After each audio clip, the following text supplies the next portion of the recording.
Hey everyone, it's baze.djunkiii transmitting from Hamburg, Germany, back with a new video, and well, back with a new vinyl talk video. As I promised, I'm gonna do these more often, and I had a record sitting over there, maybe you've seen this in past videos, which I thought I could talk about, not because the music is like exceptionally great or outlandish, but it's a good record anyway, but more of, for the reason that the record is a kind of oddball and sits somewhat in a kind of in-between period for the label, and there are some stories going around that period. And the record I want to show you is this one.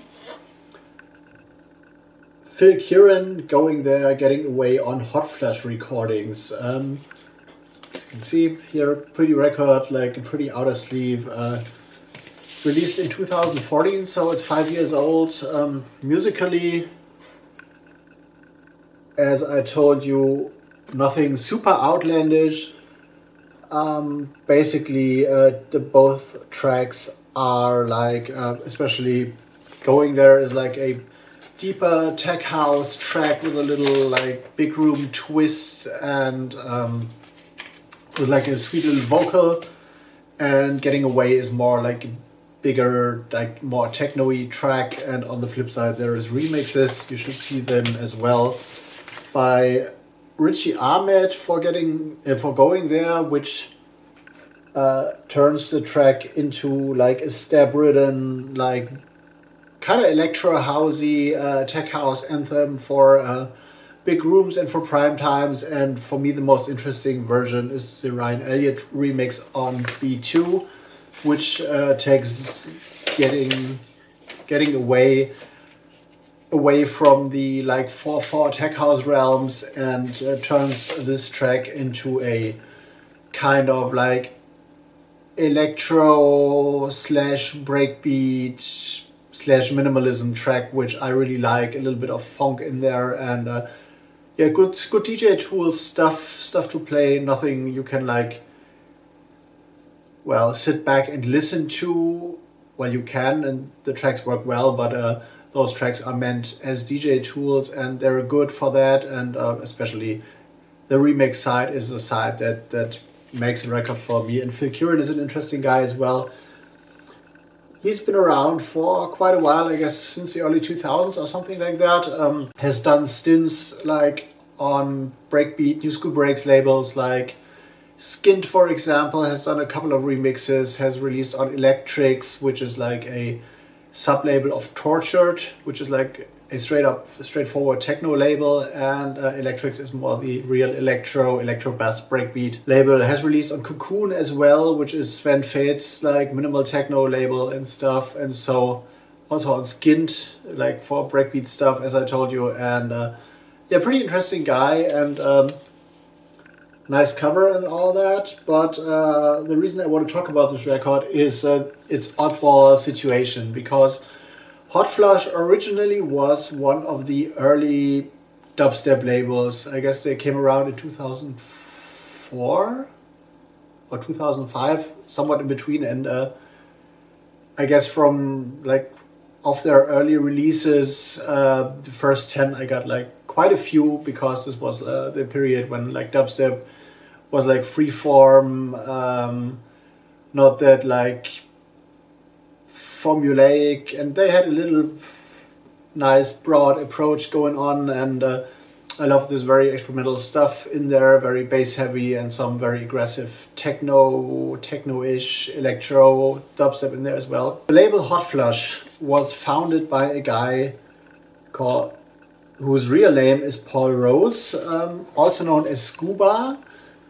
And with Scuba, he had also a label of the same name, which came around at the same time as Hotflush. And interestingly, these releases, the Scuba releases of the early period, although the label clearly says Scuba, and the catalog number are like Scuba 001 to 003 or whatever, are listed as Hotflush like releases, although I think that is wrong, and Scuba was originally meant as a separate label, because the sound on the Scuba label originally was like more ambient dubstep, like chill stuff, very melodic, very chill out, down tempo, and the scuba stuff, the hotflush record stuff was more like the dance floor, broke out, prime time, like hands in the air, a lot of bass kind of stuff. So this is like a first interesting thing that the scuba and hotflush things are like on discogs merged into one label, although I think they were meant as two different labels. And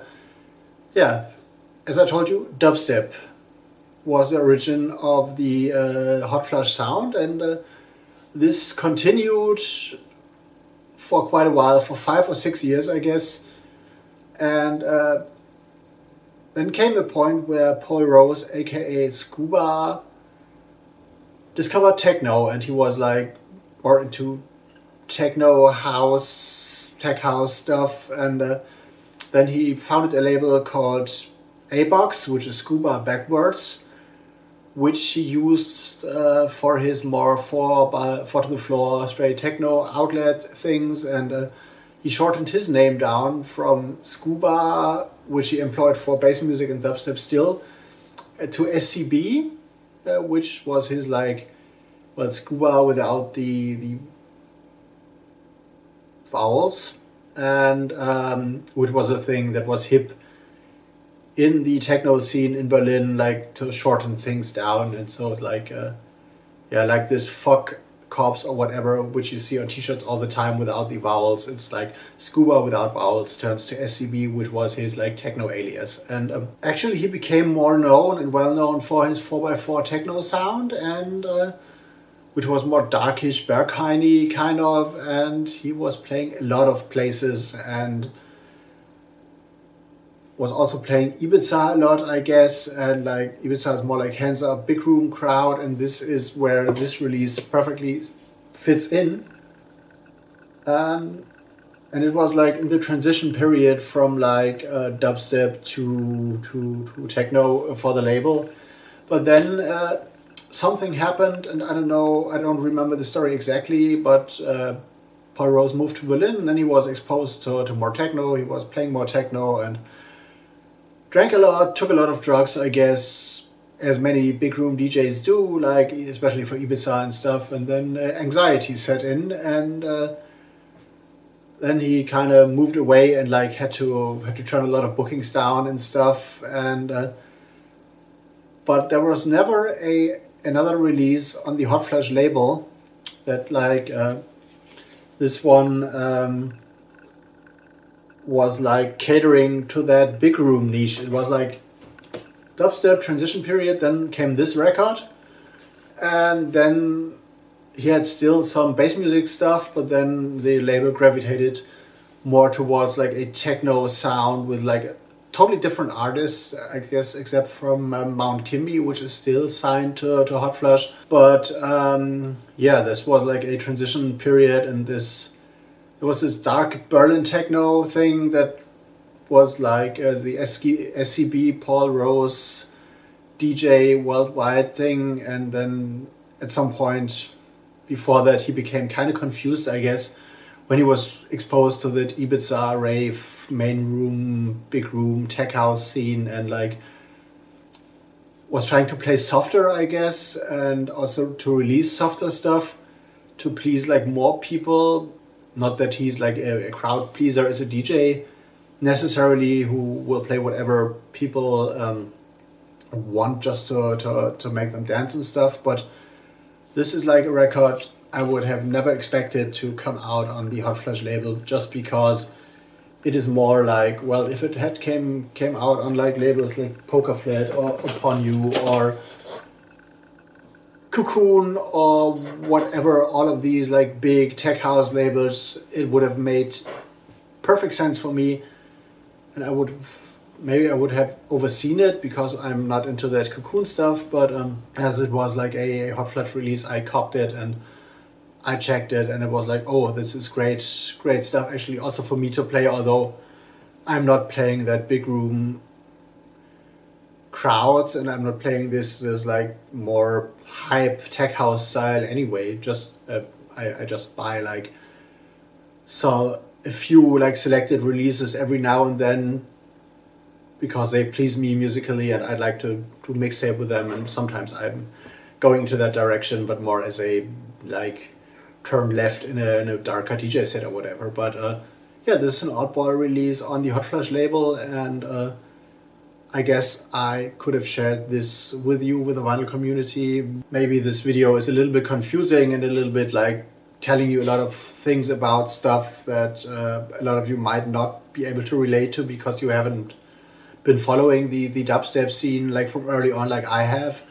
But still, if you like good tech house and proper electro, this one is definitely one to check out. And you should also check out the early period, I would say catalog numbers like 01 to like catalog number 11 or 12 of the hotflush label, if you can find them on discogs somewhere, like, and listen to sound files, because this is like might give you an idea of how different hotflush was in the beginning, and like compared to this record. If you can find sound files for this, check this out, and you see that there's like a major difference in attitude and in style and stuff. And yeah, this is just a short video for today. I've been working in the record store all day, and the last customer was an idiot, definitely. So he was there for like 2 hours or so, and he was like a guy who was coming in like every now and then and stuff. And yeah, he asked me for some special recommendations, and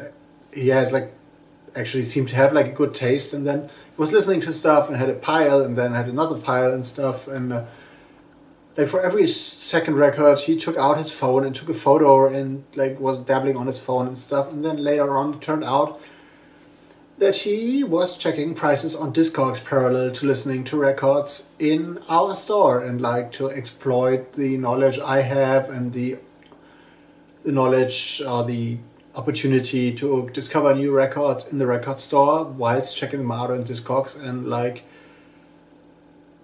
exploiting us but giving someone else business. And when he left, I was like, hey guy, next time you come in, your phone stays in your pocket, or you just go out again, and you never come here to buy records again, because this sucks, and I don't offer my knowledge to people as like a sales guy behind the counter to be exploited in that way, and to be left with like 2 sold records out of like, I don't know, 40 he checked on discogs while he was in the store. So this is not happening again. So I told them or him to like better not come back when I'm there and stuff, and like, yeah, basically I told him to fuck off, which is also a good thing to do sometimes, and it felt good and it felt right. So if he doesn't come back, we don't lose business. And if he is like complaining and whining in a forum or on Facebook, he can go and suck some, I guess. And this is my last words for today. I'm going into editing and stuff, and I'm going to see you in the next one. See you later.